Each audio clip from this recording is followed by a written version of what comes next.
What's up, guys? We are back, Fitness Profit Multiplier, and today I took a trip down to Silicon Valley, and I got 3 ultimate secrets that I stole from them that you can use to grow your gym.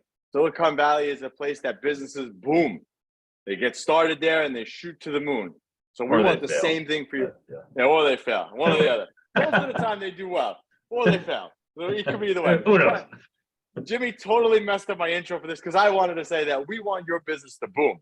So we're going to give you these 3 hacks and secrets that I stole from Silicon Valley that we can get and implement into your gym right away so you can start making more profits and earn more freedom because you guys deserve that. So number 1, and we've talked about this so many times, speed to lead. In Silicon Valley, they don't wait for the leads to come in. They go get them. And it has to be the same thing in your gym. You guys know our mentality.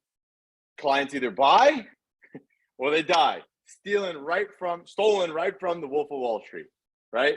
You need to be in contact with them until they tell you no. So having that persistence and that speed to lead right away. As soon as someone opts in, boom, you're reaching out to them. 100%. Speed to lead is one of the most important things. We can't stress this enough. We'll probably say this till we're blue in the face. We probably said this on 12 other podcast episodes.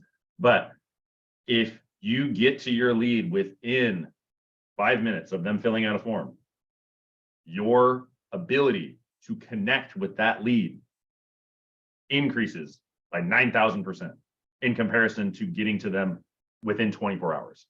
So as close as you can get to when they submit the form, you need to call them.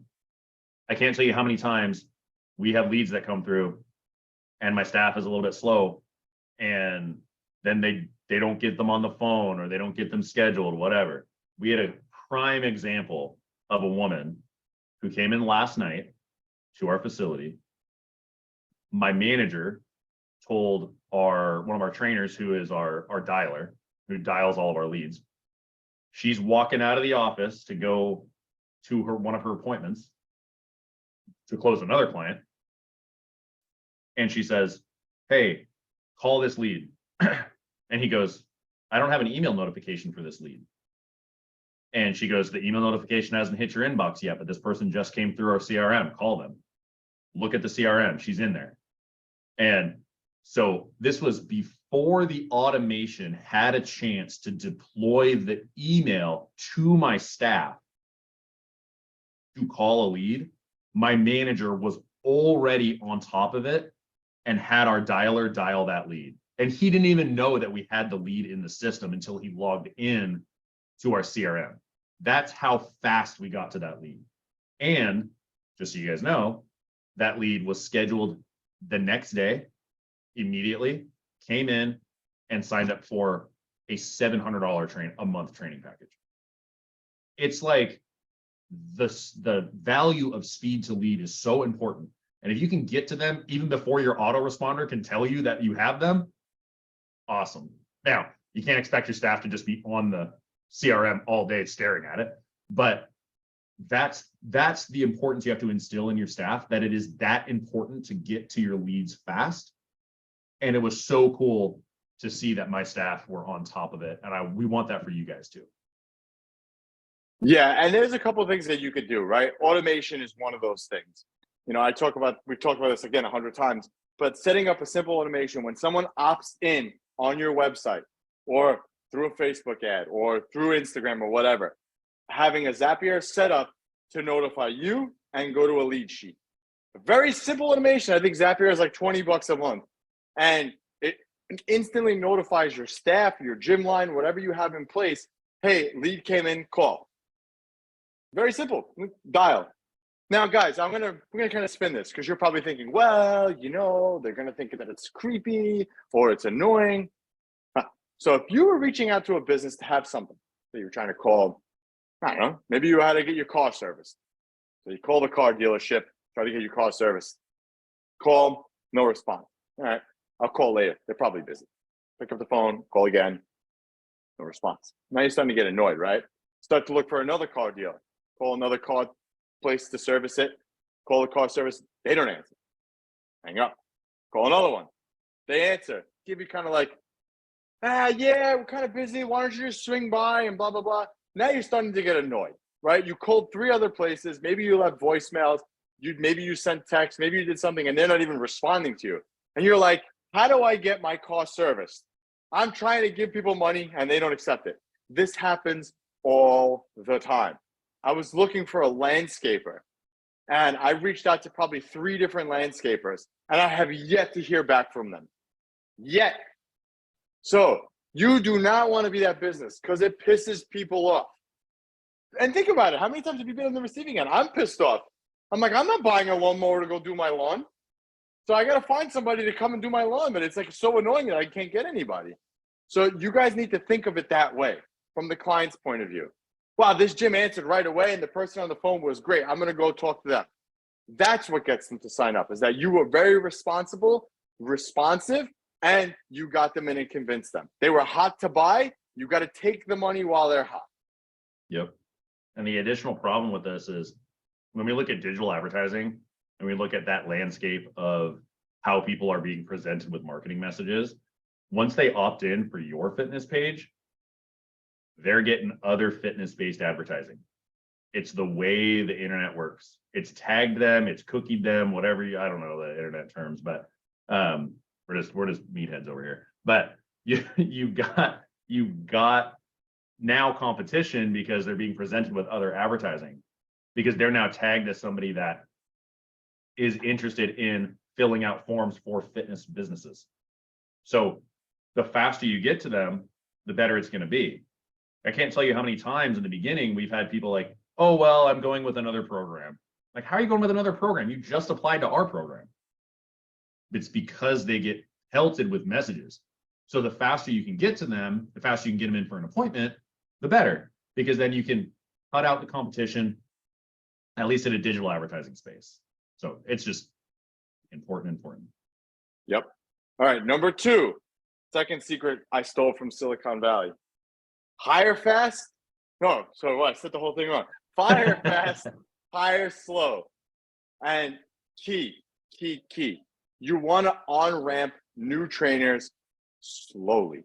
You do not want to, all right, I'm going to hire this guy. He's going to be on the floor tomorrow, and you walk away and turn your back and let them, all right, good luck. And you kind of let them go.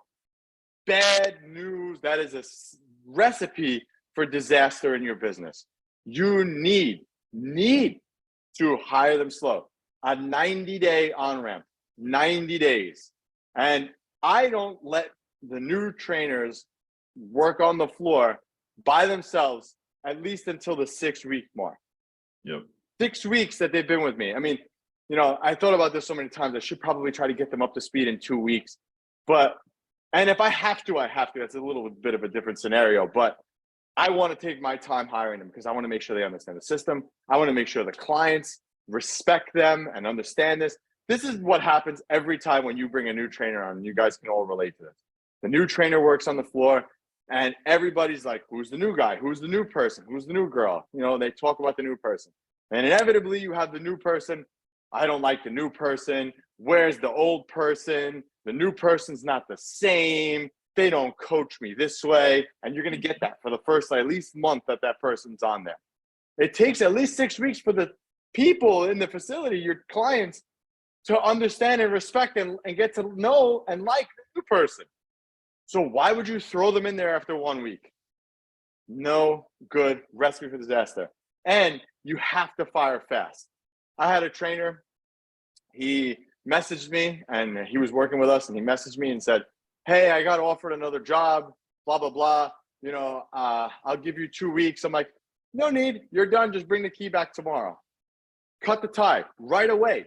Or if you sense a cancer in your business, look to hire somebody else and get rid of the cancer immediately. Kill it from your facility. Get rid of them immediately. We had a girl who interned with us. She was on her, not intern, she was on her 90-day on-ramp. I think she was like on her 3rd week. And she messaged me 15 minutes into supposed to be into the gym. Hey, I have a fever today. Okay, well, you're gone. Done. Fired. Gone. Done. Have no, what's the word I'm looking for? No mercy for anything that's going to destroy your culture and your gym. You got to do it. better for you. And as much as we don't want to step back on the floor as owners, sometimes it's better for you to step back on the floor for a few weeks and get rid of a cancer in your business that is a staff member than you keeping them on, because it's sometimes how it works. You have to do it. We had a guy who I caught stealing, and it was next day, you're gone, fired, right? That meant that I had to step back on the floor. And we had some other problems with this guy moving up to that point. But it meant that I had to step back on the floor for a few weeks while I found the next replacement for this person and worked the schedule properly. And that's okay. That's okay to do. And it's actually better because you're going to help your clients feel better about you caring about the business, because you're stepping in and you're making sure that they're getting taken care of properly. So unfortunately, sometimes that's what happens early on in the business. You don't have a deep enough bench with your staff to fill the gaps with your current staff, and you have to jump back in. But if you have to do that to get rid of a cancer, it's much more worth doing than sitting on the sidelines and getting that next hire up and running and getting them going and then firing that person. When you see it, address it. And then if it doesn't get changed, you got to let them go. Yeah, no, that's one of the biggest secrets that we found here, is that you have to do that. And again, I said this before, 90-day on-ramp. And I've been going back and forth with this idea of calling it because right now our curriculum is 6 weeks. Every new trainer who starts with us has a 6-week curriculum that they have to follow. I've been toying with the idea of actually making it like a certification, not like a real one, but like, okay, you're going to get a certification with us. You're going to get your AB fitness trainer certificate at the end. And it gives you a level of confidence knowing that this person's been with you for so long. And it gives them, I think, a little bit of recognition that, hey, I completed my certification with AB fitness. But I think it should be anywhere between 6 weeks. And every week, what I do is I sit down with them once a week and I go through the previous week. I go through all the modules with them. I talk about things. And every time, like clockwork, every trainer we've had has come in with a notebook. They take their notes, they read off their notes, and I'm just trying to see if they get the lessons from it. And on the curriculum is training stuff, how to deal with people stuff. You know, it's everything that they need to be up to speed on our system. And you need to have that in your business, 100% for sure, because it will help you to hire them correctly and the right way to do it. And then, like I said, just kill the cancer when you can, when you see it. All right. Number 3, and I'm so glad that Jimmy messed up my intro into this, because it is one of the points that I really wanted to make with this was a lot of these Silicon Valley companies crash and burn. And they crash and burn because they're reliant on funding, outside funding. They're reliant on loans. So in order for your business to skyrocket to the moon, to give you more profit and more freedom in your life, you need to have a safety net. And when I say safety net, I'm talking about money in the bank. Okay, money in the bank is so important. I recommend to have at least 6 months of expenses in your savings account, at least, as a safety net, just in case. I mean, and you're probably saying 6 months, that's kind of a long time. Well, we had something go around the world for like 2 years. So having a safety net is very, very important. I don't think that you need more than 6 months. I think 6 months is a good barrier. I mean, I guess if you want to feel comfortable and you want a year of expenses in your savings account in the business, that's fine. But I definitely recommend having 2 accounts for your business. You have your regular checking account that everything kind of goes in and out of, and then you have your savings account. And every time you look through your expenses, you know, we could get into this in a whole nother episode, but you should be looking at your business expenses at least once a week with what's going on in your business. Look at it. If you have profit, you transfer the profit to the savings and you don't touch it. Certain percentage of that should get down. I would recommend starting at 10% of the profit. So if you have $1,000 profit in your business, after everything is said and done, just start with $100 and just put that $100 in there and slowly build up the amount that you're comfortable with every week or so, doing that till you have that safety net. And then what you could do is keep that safety net, open up another savings account and put that money in there for profit. And then you would just disperse that money to yourself and pay yourself a nice extra check at the end of the year or whatever you want to do. But you got to have a safety net, guys. And I think that 2021 was the way that everyone saw that it was needed to have that in place. I mean, we were shut down for a good 6 months, small group training businesses. 3 months here, open back up, 3 months closed. 6 months makes a lot of sense. Now, it depends a little bit on your cash flow, like how much cash flow you're having each month, how much you want to keep in that account. But you want to make sure that you can cover your expenses. That's the thing. And as your business grows, your expenses continue to climb. So we want to make sure that those things are covered if you hit a hard patch. A lot of businesses, fitness businesses, lost 50% of their clients like that during COVID. So when that happened, if you didn't have a slush fund available for this, then you wouldn't have survived. And a lot of the gyms that did survive this and continue to thrive now is because they were very strict with their budgeting and with their money, and they could survive that. Yes, the government bailed some people out. Yes, some of that stuff happened. But how much better would it have been for those businesses that didn't have to rely on the government bailout to be there, to continue to thrive and continue to stay? Because sometimes winning in business is just outlasting other people, especially with the virus that went on. It's outlasting the other gyms that were hanging on shoestrings anyway and didn't have the cash on hand to survive. That's why certain cream rose to the top and continued to thrive after all this happened. Because what this did is decimated the people in this industry that were just dabbling, that were not serious about it, that were doing it as a hobby, that didn't have an actual business, that didn't have the money to support their business moving forward, and cleared them out of the industry. And then those people that stayed and outlasted picked up the rest of that market share. And that's what we saw with the gyms that survived through it. Some of them are still hanging on right now, but that's because you didn't have enough forethought to keep that cash on hand so that you could actually support your business during a hard time. Yeah, you never know what's going to happen, right? You should be doing this with your own personal savings and stuff as well, too. You never know what's going to happen. I mean, knock wood. I got to lock out some wood here.